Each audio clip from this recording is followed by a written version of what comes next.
Hi, I'm Ram Gopal Verma and here on Follow to talk about my film Veerappan.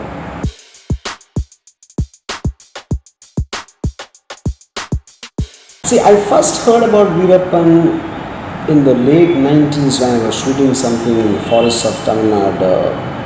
And I was told that there is one guy who just with a few people in the forest is creating havoc where the police are unable to do anything. And I actually saw a visual of policemen trudging through the forest, which is so unusual because I've never seen cops in that kind of atmosphere. Then I realized that because police are trained for civilian areas to catch a criminal, and Veerappan was the first of the kind where he started operating from inside a jungle. So you heard of gangsters, one has heard of political goons, rowdies, or whatever they're called. And for the first time, I heard of somebody operating from within the confines of a forest. Later on, I heard about him kidnapping somebody, killing some officer, and raiding some places and XYZ things. And every few months, he used to appear in the newspaper of the latest crime, whatever is committed.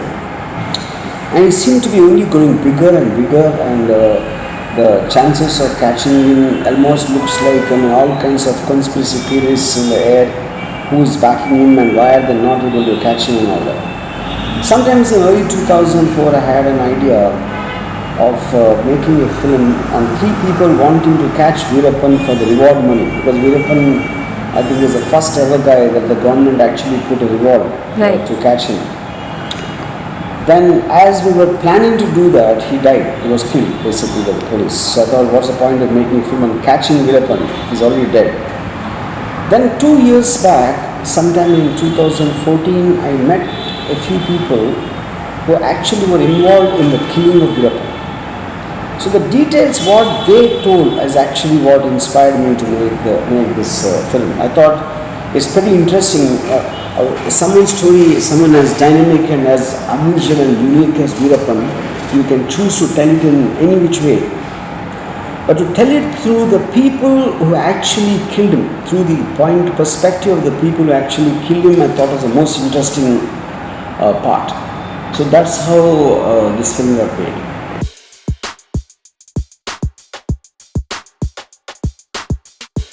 See, the point is when you are making a film on a realistic character, you have to listen to so many sources and versions of the man through various perspectives. The only thing you can do is to put it together and connect the dots and probably see the truth to the how it looks believable. Obviously no one can check the facts because Veerappan is dead and none of his things are documented, or you don't have an evidence to prove the thing. So I have to rely upon people who work with him, who interacted with him, who mediated with him on various issues. So this film is mostly made on sources like that.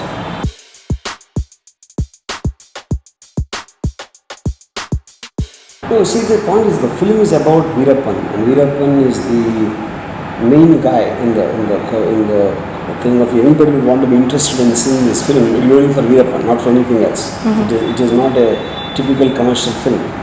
And second is Veerappan, I've always believed has to be performed by a new guy, not a known guy, because the known guy will only see his acting, whereas the new guy will look like the character himself.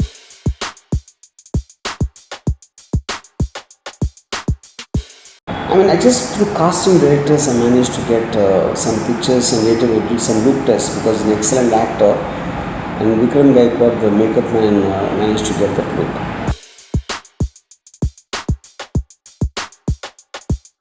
See, I generally have a tendency to make films on dark characters and subjects because I believe in larger than life people and anti-establishment. So to study them and their effect on society, for me it works on a certain psychological level.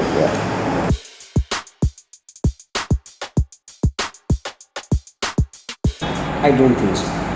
The relations change everywhere, if at all that is the truth. I don't think there is anything very different about Bollywood.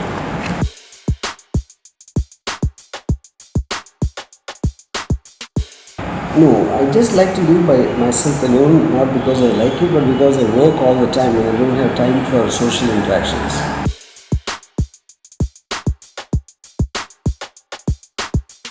I don't look at film cinema like that. I always first have a subject and I look for who suits that role.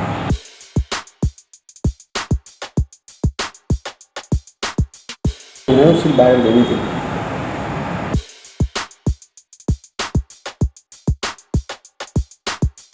I don't ever give messages to people. They like the trailer, they'll watch, and they don't, they won't.